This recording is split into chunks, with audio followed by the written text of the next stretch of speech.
할렐루야, 반갑습니다. 오래간만이죠? 네, 일주일 만에 우리가 오늘의 묵상 다시 시작하게 되었습니다.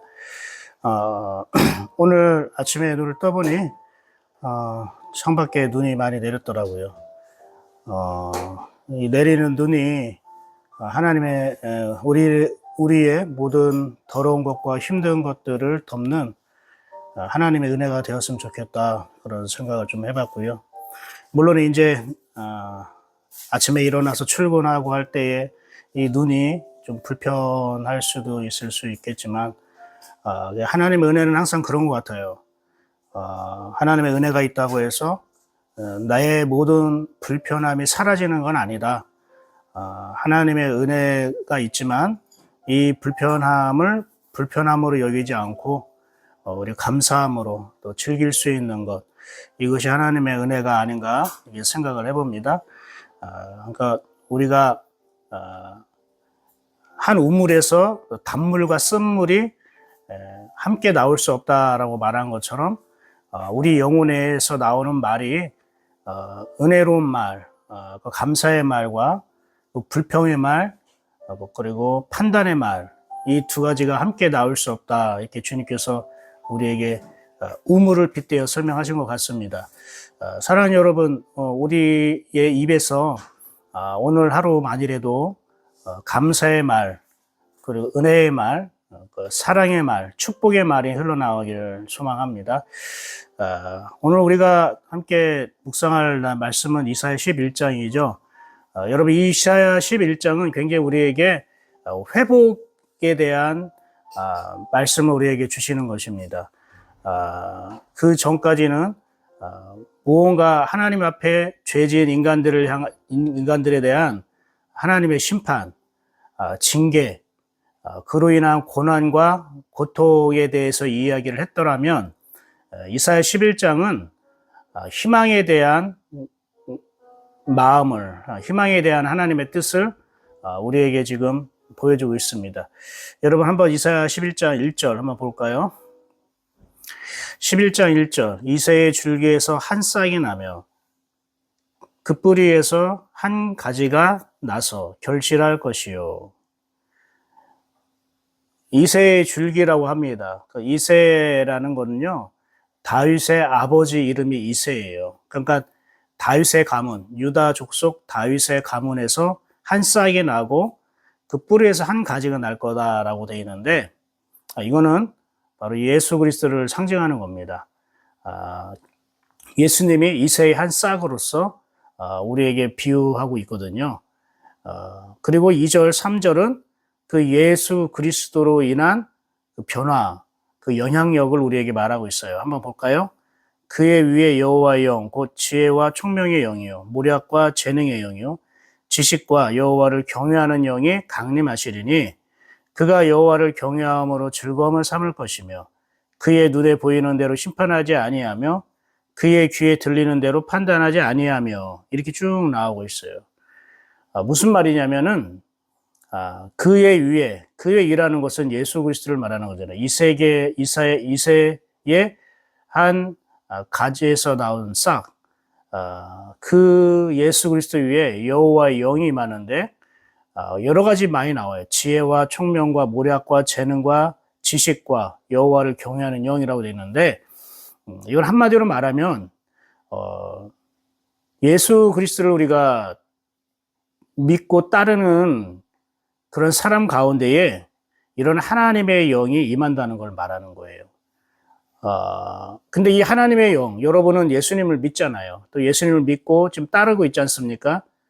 그런데 여러분에게 지혜와 총명의 영, 모략과 재능의 영, 지식과 여호와를 경외하는 영, 이것이 나에게 임했다, 하나님 나에게 주셨다 하는 것을 혹시 느끼고 있습니까?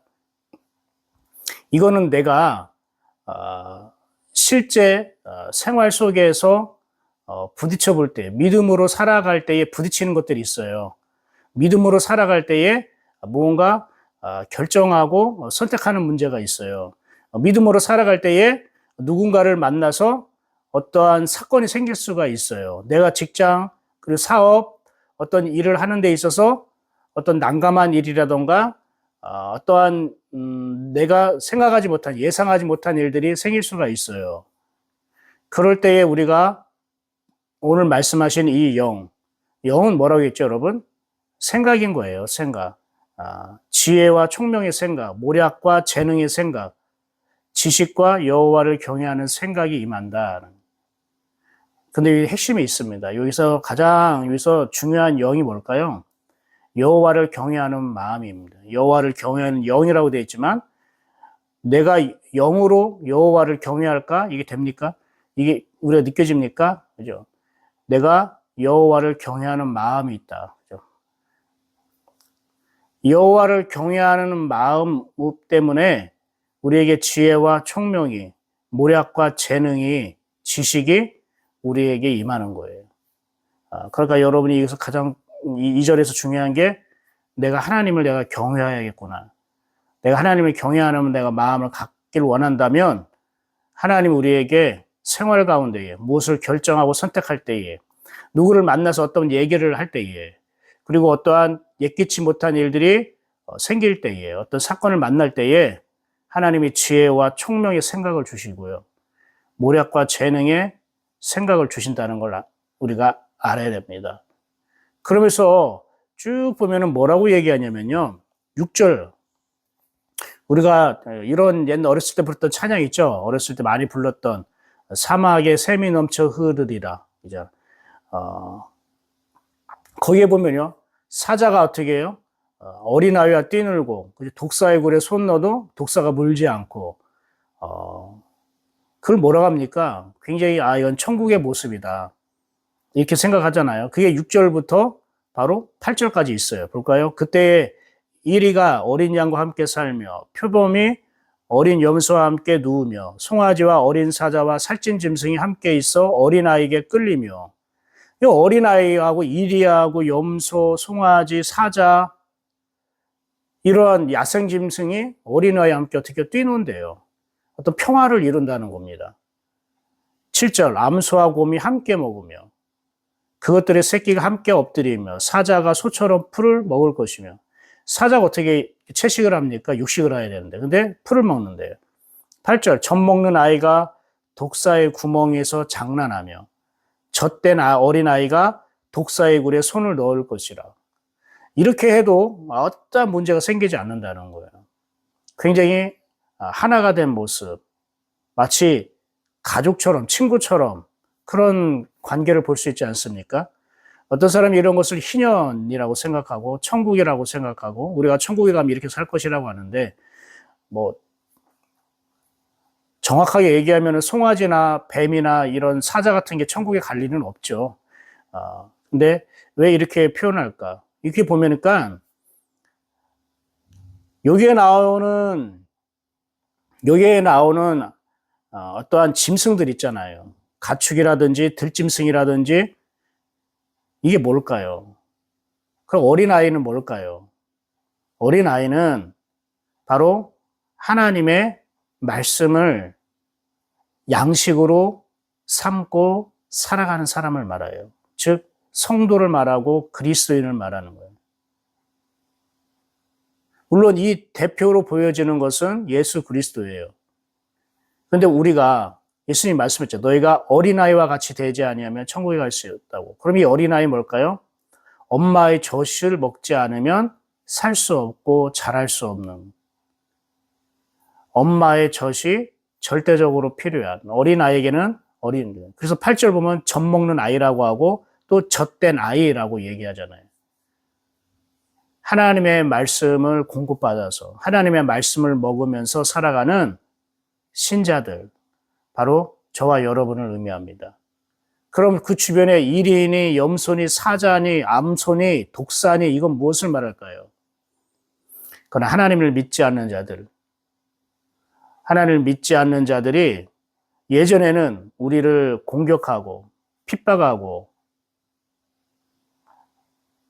괜히 미워하고 싫어하고 그랬단 말입니다.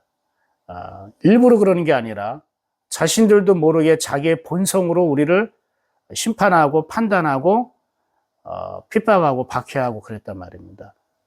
그런데 그들이 우리를 미워하고, 우리를 싫어하고, 판단하고, 우리를 괴롭히고, 우리를 힘들게 하고, 그랬던 하나님을 믿지 않는 그런 자들이 우리와 함께 어떻게 해요? 뛰놀고, 함께 자고, 즉, 그들의 본성대로 악한 마음으로 우리를 괴롭히고 공격한다는 게 아니라 그런 본성들이 사라진다는 거예요. 왜요? 주께서 우리와 관계된 하나님을 믿는 사람들, 하나님의 말씀을 믿고 살아가는 사람들, 그들의 관계를 주님께서 다스린다는 걸 말해요. 그들의 험악한 말, 눈빛, 그리고 괴롭힘, 어떤 지위를 이용해서 사회적인 지위나 아니면은 어떠한 돈, 권세, 능력, 하나님을 믿지 않는 자들이 이런 걸 통해서 우리를 힘들게 하고 괴롭게 하고 억누르게 하는 것이 있었지만 우리가 한 어린아이가 된다. 어린아이였을 때 그리고 그리스도께서 우리를 다스리실 때에 하나님은 내 마음과 내 생각만 다스리는 것이 아니라 나와 관계된 내 주변에 있는 믿지 않는 사람들도 주님이 다스린다는 거예요. 그래서 이렇게 아름다운 관계, 평화의 관계가 있다는 것이고 결국 그들도 하나님의 영이 임해서 그들도 하나님을 믿는 하나님을 경외하는 성도들이 된다는 걸 말하는 거예요. 그래서 여러분 혹시 여러분에 있어서 우리가 가장 힘든 게 뭐예요? 뭐 일의 업무가 많은 것도 힘들고 그죠? 내가 해야 할 어떠한 감당할 일들이 굉장히 또 어렵고 힘든 게 많을 수 있는데 정신적으로 힘든 건 뭡니까? 사람과의 관계가 틀어질 때 굉장히 불편할 때에 서로 오해할 때에 그때 너무나 힘들잖아요. 우리가 이것을 여러분 벗어나고 내가 마음대로 바꿀 수 있다면 좋겠지만 또 그럴 수가 없어요. 우리에게는 그런 능력도 없고 그런 위치도 아니고. 근데 우리가 하나님의 말씀을 가지고 기도해야 될 때입니다. 그럴 때는 하나님의 말씀을 가지고 내 형편이나 내 상황을 가지고 기도할 수도 있지만 진정으로 믿음으로 하는 기도는 하나님의 말씀을 가지고 하는 기도예요. 여러분 오늘 6절부터 8절까지 하나님께서 말씀하셨잖아요. 이리가 어린 양과 함께 살고 그죠? 어린 아이와 살찐 짐승과 사자가 함께 있을 거고 어린 아이가 독사의 구멍에 손을 넣어도 물지 않고 장난쳐도 해를 받지 않는 것처럼 하나님 제 주변에 있는 그런 관계들을 주님께서 다스려 주옵소서. 이제는 싸우고 다투고 반목하고 오해하고 힘들고 괴롭히는 관계가 아니라 이렇게 함께 어우러질 수 있는 이런 복된 관계, 평화의 관계, 이런 관계로 회복되길 원합니다. 하나님 저를 다스리는 것처럼 내 주변에 있는 사람들도 다스려 주옵소서. 그러면서 10절에 이렇게 또 얘기합니다. 그날에 이새의 뿌리에서 한 싹이 나서 만민의 기치로 설 것이요 열방이 그에게로 돌아오리니 그가 거한 곳이 영화로우리다. 이새의 뿌리에서 한 싹이 났다는 거 예수 그리스도를 말한다고 했죠. 예수 그리스도가 모든 사람들의 깃발이 된다는 깃발은 뭡니까? 두 가지 의미가 있습니다. 하나는 승리입니다. 우리가 전쟁했을 때에 남의 깃발을 빼앗고 우리의 깃발을 딱 꼽잖아요. 승리를 상징하고 깃발은 뭡니까? 하나의 목적, 가치, 우리가 달려가고 바라볼 소망을 말하는 겁니다. 깃발은. 모든 예수 그리스도가 모든 사람들에게 목적이 되고 소망이 되고 승리가 된다는 걸 말하는 겁니다. 사랑하는 여러분, 우리에게는 예수 그리스도라는 깃발이 있습니다. 그래서 그분은 우리를 승리를 주시는 분이고 그분은 우리에게 소망이 되는 것입니다. 우리는 예수 그리스도라는 목적이 있고 예수 그리스도라는 여러분 소망이 있는 것입니다.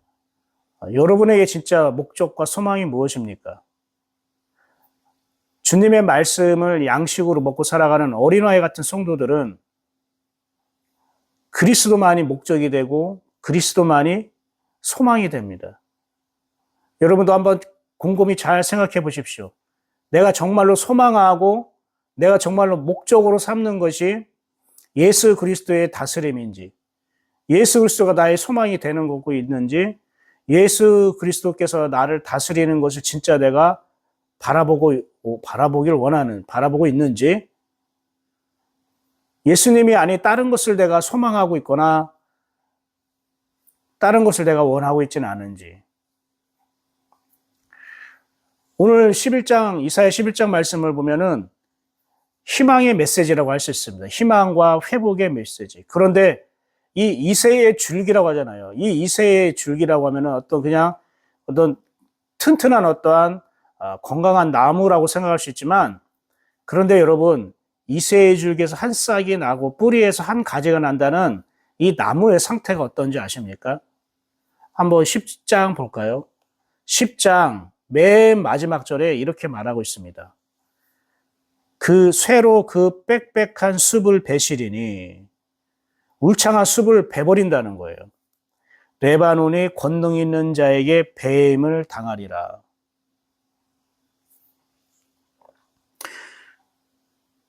쉽게 말하면은 이 나무는요, 배임을 당한 나무예요. 이 나무는요, 꺾여진 나무예요. 우리는 가지가 나무에서 떨어지면 죽잖아요.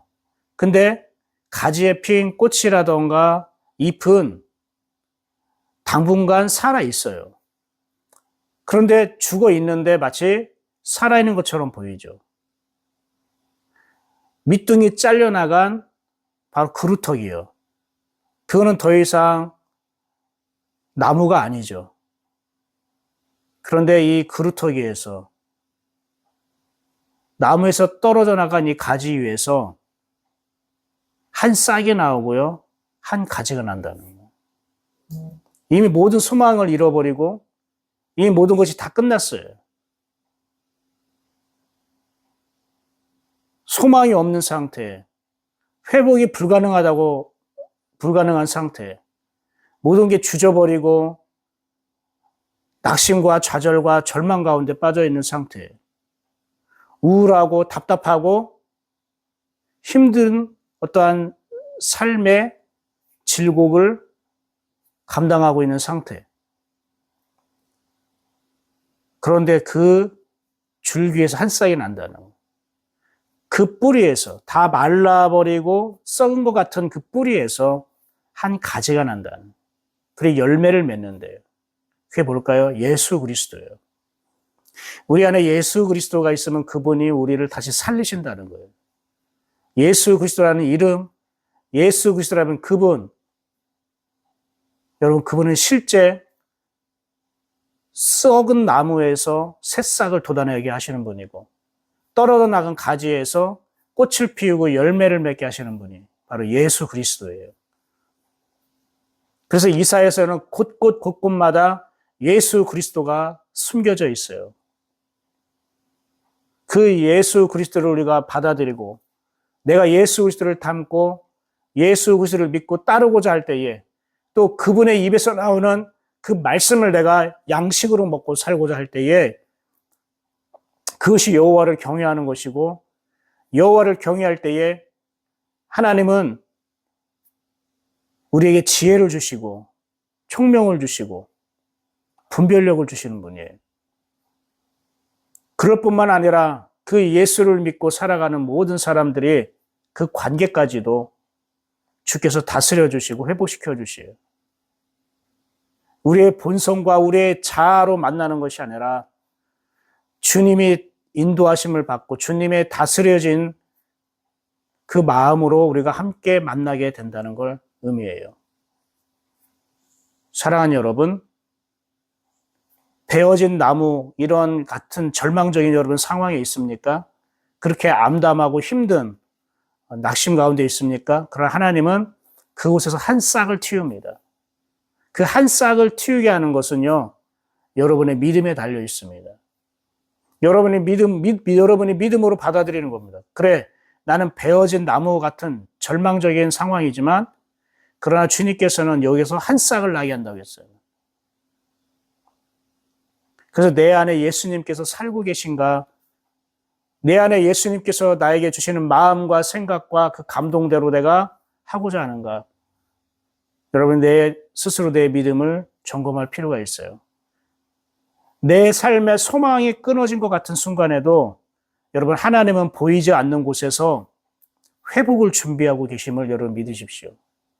지금 이스라엘 백성은요, 굉장히 절망적이고 암담한 상황이에요.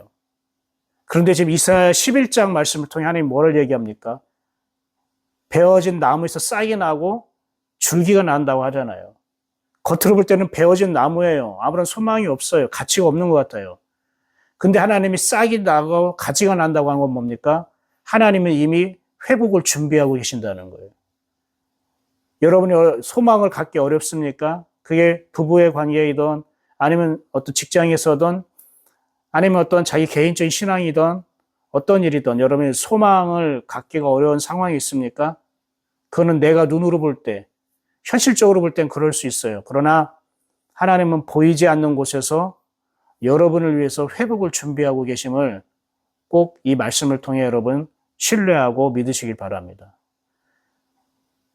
또한 하나님께서는 우리에게 지혜와 총명과 모략과 재능을 우리에게 주신다는 걸 꼭 믿으십시오. 이 말은 뭐냐면은 이제 너의 판단으로, 너의 경험으로 네가 살지 말고 하나님을 경외하는 마음으로 살라는 거예요. 하나님을 경외하는 마음을 방해하는 것들이 바로 내 판단과 내 경험입니다. 그러니까 내 판단과 내 경험을 앞세우지 말고 지금도 내가 오늘 하나님을 경외하고자 선택하십시오. 어제 믿음은 뭐라고 했죠? 선택입니다. 그리고 선택에 대해서 내가 책임지는 행동을 하는 겁니다. 나 오늘 내 판단과 내 경험으로 선택하지 않을 거야. 내가 바라보는 이 현실적인 것을 내가 그대로 내가 믿고 살지 않을 거야. 보이지 않는 곳에서 회복을 준비하고 계시는 하나님을 내가 믿을 거야. 내가 오늘 하나님을 경외하는 마음으로 살 거야. 순간순간 하나님을 내가 사랑하고 예배하고자 하는 마음으로 살 거야. 그리고 나서 그렇게 하기를 여러분이 책임져야 됩니다. 어떻게 해요? 내가 하나님을 경외하기 위해서 오늘 내가 뭘 하는 것을 잠깐 절제해야지. 그리고 무엇을 해야지라고 자기가 그렇게 행동으로 나타내는 거예요. 그게 책임이에요. 행동으로 나타내는 것이 책임이라고요. 그럴 때에 여러분 우리에게 평화가 오는 거예요. 사실 이 이리와 사자와 암소, 곰, 독사는요. 내 주변에 있는 믿지 않는 사람들과의 관계도 의미하지만 영적으로는 내 속에 뭐라고요? 하나님을 적대시하고 믿음으로 살지 못하게 하는 내 악한 본성들을 말하는 거예요. 어제 설교 시간에 마지막에 예화를 했죠. 인디언 우화에 우리에게는 마음속에 두 개가 살고 있는데 착하고 의로운 개와 악하고 나쁜 개가. 근데 내가 어떤 개에 먹이를 주느냐에 따라 그것이 이긴다고. 그것처럼 내 안에는 이리 같고 그리고 사자 같고 독사와 같은 그런 본성이 꿈틀꿈틀거리고, 근데 내 안에는 하나님의 말씀만 먹고자 하는 어린아이 같은 그런 마음도 있어요. 근데 내가 무엇을 선택하고 내가 누구에게 먹이를 줄 것인가? 그건 오늘 내가 선택하는 문제입니다. 저는 어린아이 같은 여러분의 영혼에 계속 하나님의 양식을 먹였으면 좋겠습니다. 내 속에 있는 본성, 하나님을 경외하고 하나님의 말씀을 믿지 못하게 하는 부정적이고 비판적이고 낙심하고 좌절하게 하는 악한 본성과 그 영을 내가 붙잡지 않고 하나님께 우리에게 회복의 은혜를 주시고 절망 가운데 새싹과 새 가지를 피게 하시는 하나님의 능력에, 그 하나님의 영에 우리를 이끄시는 그 그리스도께 내가 집중하고 그분을 선택하며 살기를 원합니다. 이제 말씀을 정리합니다. 지금 여러분 삶 속에서, 우리의 삶 속에서 이 베어진 나무, 이 베어진 그루터기처럼 잘려나간 가지처럼 소망이 없는 영역은 무엇입니까? 여러분은 삶 가운데에 소망이 사라진 영역, 어렵고 힘든 부분이 무엇입니까? 그곳에 새싹을 틔우실 주님을 여러분은 신뢰하고 있습니까? 그곳에 새 가지를 나게 하시고 꽃피고 열매 맺게 하실 예수 그리스도를 여러분 오늘 선택하고 계십니까?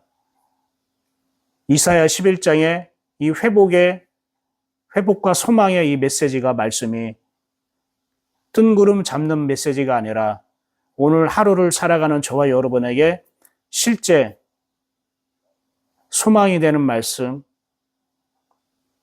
내가 붙잡아야 할 말씀, 내가 선택해야 할 말씀이 되기를 소망합니다.